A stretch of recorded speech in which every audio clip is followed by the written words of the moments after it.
ஒரு நாள் காட்டில் முயலும் நரியும் பேசிக்கொண்டு இருந்தது.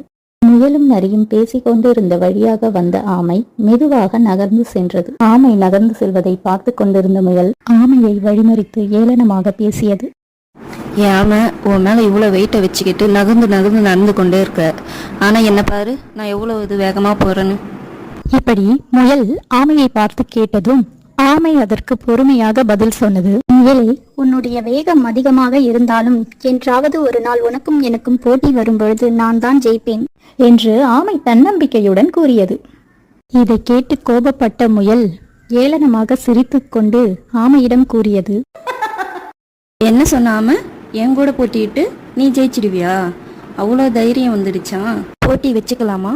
போட்டிக்கு நீ தயாரா இருக்கியா என்று முயல் ஆமையிடம் கேட்டது. அதற்கு ஆமை, ஆமாம் முயலே, போட்டிக்கு நீ தயாராக இருந்தால் நானும் தயார். ஆமையும் முதலையும் நரியிடம் சென்று போட்டிக்கு நீதிபதியாக இருக்கும்படி நரியை கேட்டார்கள். நரியண்ணா, எங்க ரெண்டு பேர் போட்டிக்கும் நீங்க நீதிபதியா இருக்கிறீங்களா? நிச்சயமாக நான் உங்களுக்கு நீதிபதி ஆகிறேன். ஆமை, முயல் இருவரும் நான் சொல்வதை நன்றாக கேட்டுக்கொள்ளுங்கள். இங்கிருந்து போட்டி ஆரம்பமாகிறது. அதோ தெரிகிறது பாருங்கள், அந்த மரத்திடம் நம் குரங்கு நண்பர் இருக்கிறார். அங்கு யார் முதலில் சென்று அடைகிறாரோ அவர்தான் வெற்றியாளராக அறிவிக்கப்படுவார் என்று கூறி நரி சிகப்பு கலர் கொடியை அசைத்ததும் ஆமையும் முயலும் ஓடத் தொடங்கினார்கள். போட்டி ஆரம்பித்ததும் முயல் வேகமா ஓடத் தொடங்கியது. ஆனா ஆமை எப்பயும் போல பொறுமையா நகர்ந்து சென்றது. முயல் சிறிது நேரத்திலேயே ஆமையை விட்டு ரொம்ப தூரம் சென்று விட்டது. ஆனால் ஆமை தனது மெதுவான ஓட்டத்தினால ரொம்பவும் பின்னாடி வந்துச்சு. முயல் இந்த போட்டியில் தான் ஜெயித்தே ஆக வேண்டும் என்ற முயற்சியோடு ஓடியது. ஆமை மெதுவாக சென்றாலும் தனது தன்னம்பிக்கை விடாமல் சென்று கொண்டே இருந்தது. வேகமாக ஓடிக்கொண்டிருந்த முயல் அருகில் இருந்த கேரட் தோட்டத்தை பார்த்தவுடன் நின்றது. கேரட் தோட்டத்தை பார்த்தவுடன் முயலின் பேராசை தூண்டியது. ஆமா, வேற கொஞ்சம் லேட் ஆகும் போலக்கு. நம்ம கேரட்டை சாப்பிட்டுட்டு கொஞ்சம் ரெஸ்ட் எடுப்போம் என்று முடிவு செய்த முயல் வயிறு முட்டை கேரட்டை தின்றுவிட்டு அங்கேயே படுத்து தூங்கிவிட்டது. விடாமுயற்சியுடன் ஓடிக்கொண்டிருந்த ஆமை சிறிது நேரத்திலேயே முயல் இருக்கும் இடத்தை அடைந்தது. ஆனால் ஆமை தான் போட்டியில் ஜெயித்தாக வேண்டும் என்ற எண்ணத்தை தவிர வேறு எதை பற்றியும் யோசிக்காமல் ஓடிக்கொண்டே இருந்தது. ஆமை சிறிது நேரத்திலேயே போட்டி முடிவு இடத்தை நெருங்கிவிட்டது. முயல் அப்பொழுதுதான் தன் தூக்கத்திலிருந்து கண்டிழித்தது. ஐயோ, நம்ம ரொம்ப நேரம் தூங்குறோம் போலக்கு. எப்படியும் ஆமை போயிருக்காது, நம்ம கொஞ்சம் வேகமாவே போயிடலாம் என்று முயல் நினைத்து கொண்டு ஓடத் துவங்கியது. பந்தய முடிவில் காத்து கொண்டிருந்த குரங்கு ஆமையை பார்த்ததும் உற்சாகத்தில் கத்தியது.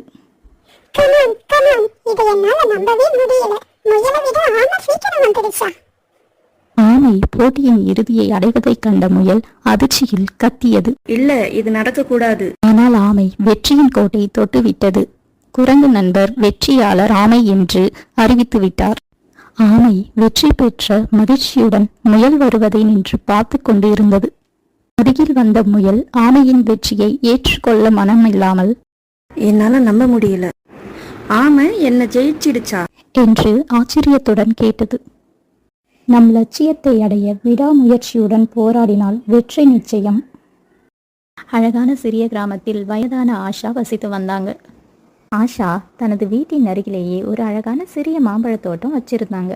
அந்த மாம்பழத் தோட்டத்துல மிகவும் உயரமான பழமையான ஒரு மாம்பழ மரம் இருந்தது. அந்த மாம்பழ மரம் ரொம்பவும் அபூர்வமான மாம்பழ மரம். அந்த மாமரம் ஆஷாவுடைய முன்னோர்களுக்கு நல்ல நடத்தையும் நல்ல குணத்தையும் பார்த்து வனதேவதை பரிசாக கொடுத்த மரம். அதுல ஒரு வருஷத்துக்கு 2 மாம்பழம் தான் காய்க்கும். அந்த மாம்பழத்தை சாப்பிட்றவங்க யாரா இருந்தாலும் தூய்மையான இதயம் கொண்டு யாருக்கும் தீமை செய்யாதவங்களா இருந்தா அவங்களுடைய மனதில் உள்ள விருப்பத்தை அந்த மாம்பழம் நிறைவேற்றும். ஒரு நாள் ஆஷாவை பார்க்க மீனா என்கிற சின்ன பொண்ணும் ரவி என்கிற சின்ன பையனும் வீட்டுக்கு வந்தாங்க.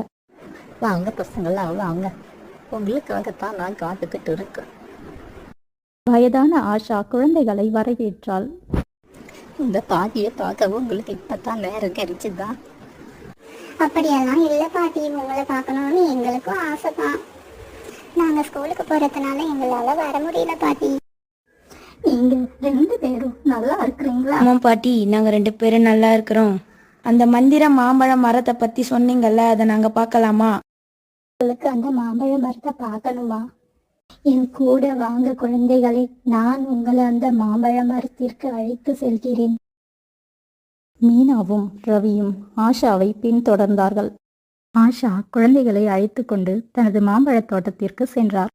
தங்க ஒளியில் ஜொலித்துக் கொண்டிருந்த மாம்பழத்தை பார்த்து மீனாவும் ரவியும் ஆச்சரியத்தில் மூழ்கினார்கள்.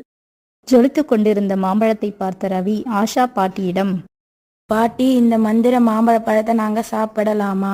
ரவி ஆஷா பாட்டியிடம் இப்படி கேட்டதும், ஆமாம் குழந்தைகளே, நீங்கள் நிச்சயமாக இந்த பழத்தை சாப்பிடலாம் என்று கூறிய ஆஷா பாட்டி மீனாவை அழைத்து ஒரு மாம்பழத்தை கொடுத்தாள். மீனா மாம்பழத்தை பெற்றுக்கொண்டாள். ஆஷா ரவியை அழைத்து ஒரு மாம்பழத்தை கொடுத்தாள். ரவி மிகவும் மகிழ்ச்சியுடன் ஆஷாவிடமிருந்து மாம்பழத்தை பெற்றுக்கொண்டான். ஆஷா இருவருக்கும் மீண்டும் ஒரு முறை நினைவுபடுத்தினாள், இந்த மாம்பழத்தை சாப்பிடும் பொழுது உங்கள் இதயம் தூய்மையாக இருக்க வேண்டும். நீங்கள் இறைவனிடம் வேண்டும் வரம் தன்னலமின்றி பொதுநலமாக இருக்க வேண்டும் என்று ஆஷா ரவிக்கும் மீனாவுக்கும் நினைவுபடுத்தினாள். ஆஷாவிடமிருந்து மாம்பழத்தை பெற்றுக்கொண்ட மீனாவும் ரவியும் மரத்தின் அடியில் அமர்ந்தார்கள். மீனாவும் ரவியும் மிகவும் மகிழ்ச்சியாக இருந்தார்கள். ரவி மாம்பழத்தை கையில் வைத்துக்கொண்டு தனது மனதிற்குள் நீண்ட நாட்களாக உடல்நிலை சரியில்லாமல் படுக்கையில் இருக்கும் தனது பாட்டியின் உடல்நிலை சரியாக வேண்டும் என்று மனத்தினுள் வேண்டினான். ரவி தனது மனதினுள் வேண்டிக் கொண்டு மாம்பழத்தை சாப்பிட்டான். ரவியை தொடர்ந்து மீனாவும் மாம்பழத்தை தனது கையில் எடுத்துக்கொண்டு, மீனா நீண்ட நாட்களாக மழையே இல்லாமல் வறண்டு போன தனது கிராமத்திற்கு மழை வேண்டும் என்று மனதினுள் வேண்டினாள். மறுநாள் காலை விடியும் பொழுது நீண்ட நாட்களாக படுக்கையில் இருந்த ரவியின் பாட்டி கண் விழித்து எழுந்தாள். பாட்டியின் அறைக்குள் வந்த ரவி அதை கண்டு, பாட்டி, உங்களுக்கு உடம்பு சரியில்லாமல் இருந்ததே, இப்போது நல்லா இருக்கிறீங்களா? அதற்கு ரவியின் பாட்டி தான் இப்பொழுது நன்றாக இருப்பதை உணர்வதாக கூறினாள். பாட்டி, நீங்க நிஜமாவே குணமாயிட்டீங்களா? எனக்கு ரொம்ப சந்தோஷம். அந்த கடவுளுக்கு தான் நன்றி சொல்லணும். இதை கண்ட ரவி மன நிறைவுடன் மிகவும் மகிழ்ச்சி அடைந்தான். மீனா வேண்டியதைப் போல் அவள் கிராமத்தில் நன்றாகவே மழை பொழிந்தது. அதை கண்ட மீனா மிகவும் மகிழ்ச்சி அடைந்தாள். இந்த நிகழ்விற்கு பிறகு மீனாவும் ரவியும் அடிக்கடி ஆஷா பாட்டியின் மாம்பழத் தோட்டத்திற்கு சென்று ஆஷா பாட்டியுடன் சேர்ந்து மாம்பழத் தோட்டத்தை பராமரிக்க உதவி செய்தார்கள்.